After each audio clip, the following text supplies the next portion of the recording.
Après une longue semaine de captivité, la fin du calvaire pour ces femmes et leurs bébés. Ces images, prises par la télévision burkinabé, montrent leur arrivée vendredi soir à Ouagadougou.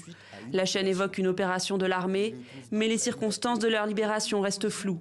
Selon des sources sécuritaires, elles auraient été retrouvées à Tougouri, dans le centre-nord du pays, à 200 km au sud d'Arbinda, district où elles furent enlevées les 12 et 13 janvier par des hommes armés. Au total, 62 femmes, dont 4 nourrissons et une trentaine de mineurs, sont alors kidnappées.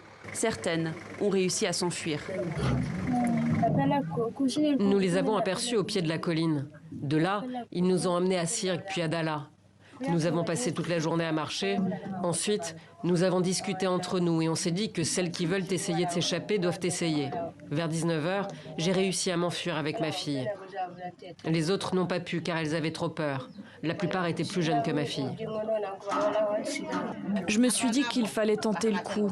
J'ai pris le risque de m'évader dans la petite forêt à côté avec mon enfant.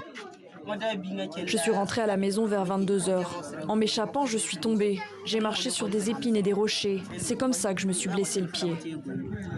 Le jour de leur enlèvement, elles étaient parties cueillir des fruits et des feuilles comestibles. Dans cette région, constamment menacée par les djihadistes, les femmes étaient jusqu'à présent les seules à oser s'aventurer hors de leur village pour chercher de la nourriture.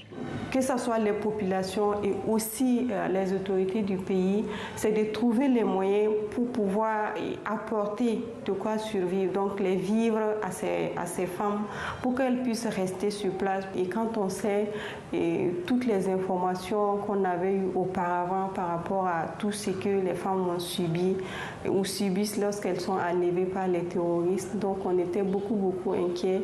Arbinda et ses environs sont régulièrement le théâtre d'attaques meurtrières. 122 personnes ont été tuées depuis fin 2019, mais les enlèvements, en particulier de femmes, constituent un phénomène nouveau au Burkina Faso.